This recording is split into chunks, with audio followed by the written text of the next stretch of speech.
welcome. You're watching Business Today Television. I'm Sakshi Patra and this is Market Today, a show where we'll help you understand the latest trends on the D Street and also help you understand what exactly should your strategy be in the current markets, which are constantly showing signs of weakness. Where is this fall going to lead to? Also, where is the Nifty headed? The key safe spot for you, the safe haven for you, and the strategies that you must adopt. All of it we will discuss with an expert. First up, a quick check on the markets. Remember, the markets are now slipping away, 110 points down in the trade right now at the lowest point of the day, 19,169 currently on the Nifty, half odd percent of a decline, almost 0.6% of a fall now coming in. The Nifty bank now down by almost 0.25% at 43,041. That's the picture that you see, a gloomy red on the markets, and this continues to be the fifth consecutive session for the markets declining in trend.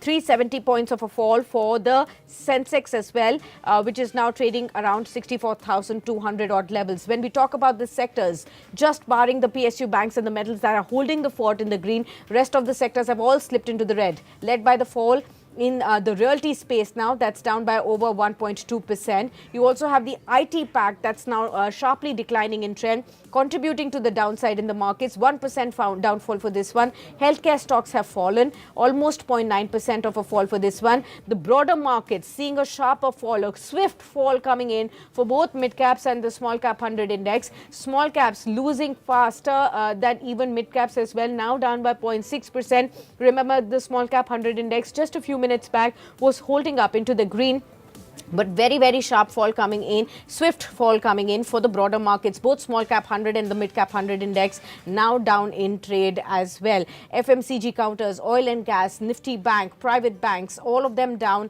in trade as of now. The stocks that are declining in trend, clearly infosys, the top loser, now down by over 3%. A sharp fall for this one. NTPC, Apollo Hospitals, Cipla, HDFC Life, the top losers at this point in time and the markets. But let's welcome our guest on the show to help us understand what to make of the current fall in the markets.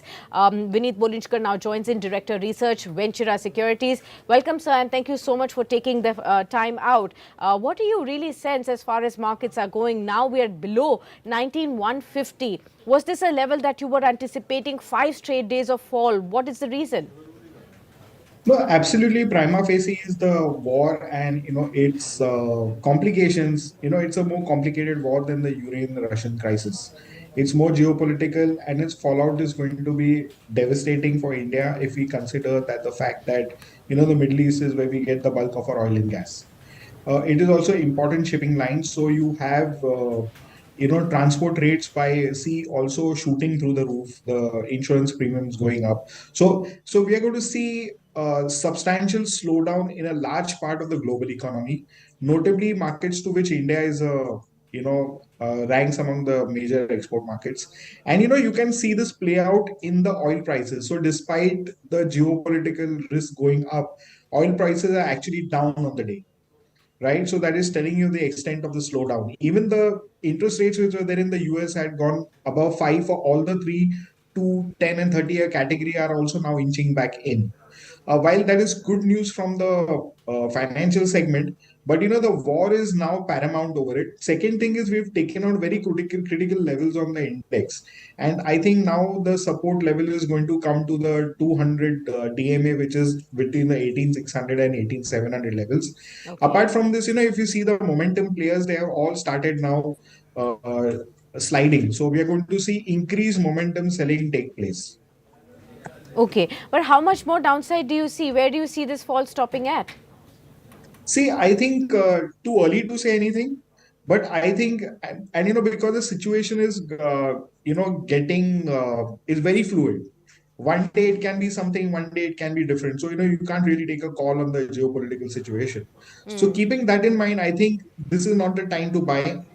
12, 18, 600 are the levels, as I mentioned, where you get psychological support from the 200-day average, which is very popularly tracked in the markets. Okay. And that is where I would want to get into the market.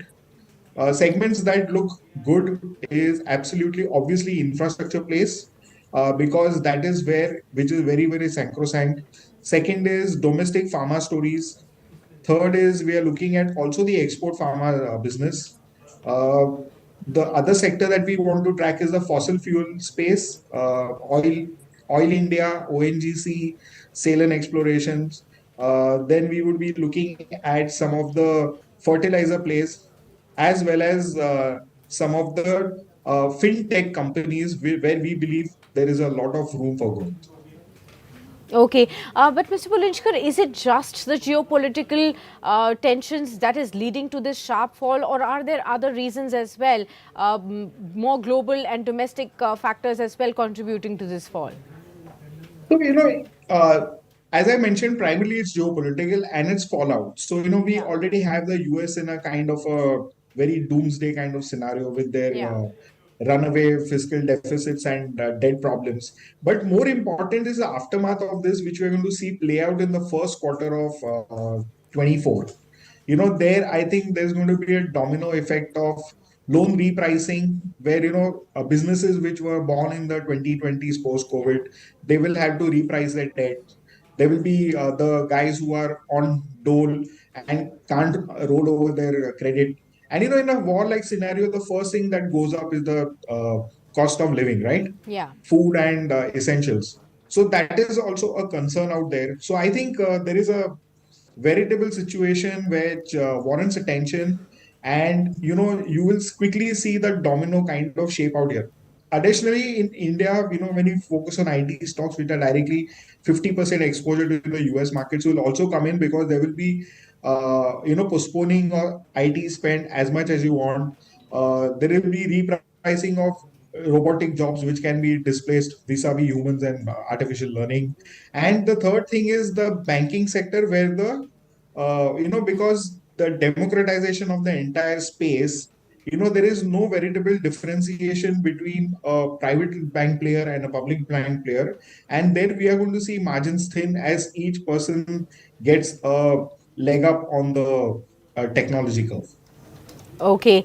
The IT names, especially Infosys, is seeing a sharp fall today, 3% down in trade. What's really the big concern in the IT packs you see, sir? So it's absolutely, as I spoke, that the domino effect of the US offshoring market is IT sector jobs, followed by banking, followed by consultancies. Yeah. And India has been up there in terms of contributing to the offshoring business for a very long time. And there is a lot of scale back. If you've seen a lot of jobs have not been given, although hiring has been done, it has not been confirmed. uh, uh, Hiring on the institutional space at the alumni level is very low. So I think these are telling you that things are not that easy, and we are going to see this dominant play out across various sectors. Hmm. Okay, but what would be the ideal strategy for investors? It's not that, investors had been facing a downtake all through this year. They've had a period of 4 5 months where they have made profits. What would you advise them to do? And for fresh investors, is this an opportunity to buy? So, firstly, first, new investors in the market, wait for the correct signals to come and let the market 600, 18,700. Watch for a clear, deep geopolitical clarity coming in into the situation. These are the two things that you need to watch out for. For other players in the market, the large cap composition of the total market cap is at 40%, which is the lower end of the spectrum. Hmm. And historically, from here, we've had rallies where the large caps have outperformed the small caps and the mid caps. So the very important thing for players to do is replace their mid cap portfolios, which have got average growth, with exposure to the large cap sector. Trim your small cap holdings and gradually shift into large cap and maybe the larger mid caps of the market.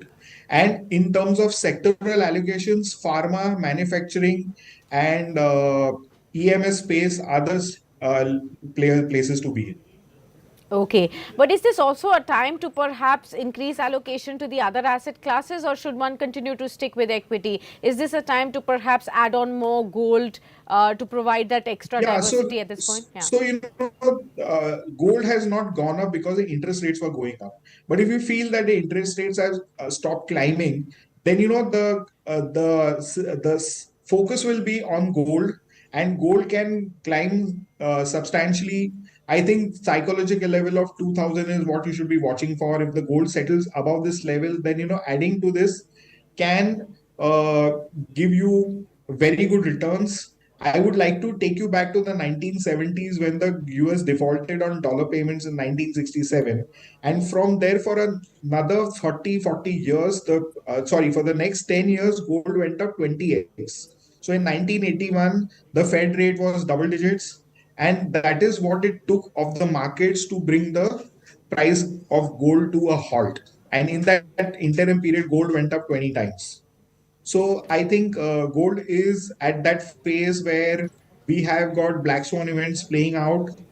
We've got multiple geopolitical situations. We have the Ukraine war, we have Israel, we have Pakistan, India, as well as Taiwan, China also in the slightly heating up. Okay, fair enough, sir. Thank you so much for being with us on the show and discussing all these insights with us. The markets continue to decline even further. Now, 170 points decline in on the Nifty 50 is what you can spot. It's nearing the 19,100 mark as well. A sharp fall coming in, days low, 0.9% of a fall for the Nifty. The Nifty Bank coming under pressure now, almost 300 points of a fall for the Nifty Bank. You're seeing a 0.7% of a fall. It's an all across the board decline coming in. Look at the broader sell-off. Now the metals have also lost in trade. It's only a marginal gain that you can see on PSU banks. Remember, PSU banks were up over 1% for the large part of the day. They have now lost all of their gains. It's just trading just 0.2% higher in trade. It's a across the board sell-off.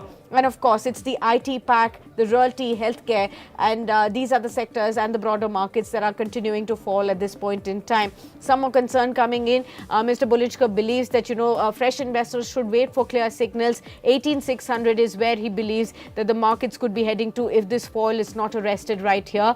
Of course, the geopolitics and the concerns in the Middle East continue to be a major reason for the fall in the markets right now. But clearly, as most of the experts continue to say, that this is not the time to sell and go away. You can continue with your SIPs, as well as in the long term, they could continue to provide you the benefits of lower valuations at this point as well. But do stay tuned onto Business Today TV to catch all the updates from the world of business and stock markets. Until then, thanks for tuning in.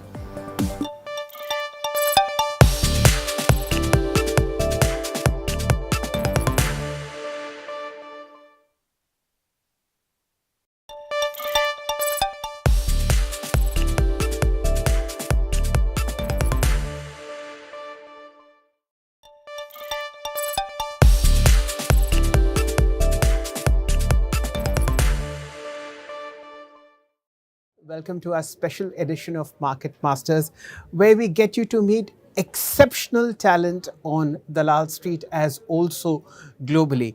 Our guest today is an individual who spent nearly 4 decades analyzing trends, buying stocks not only locally but also internationally. Let me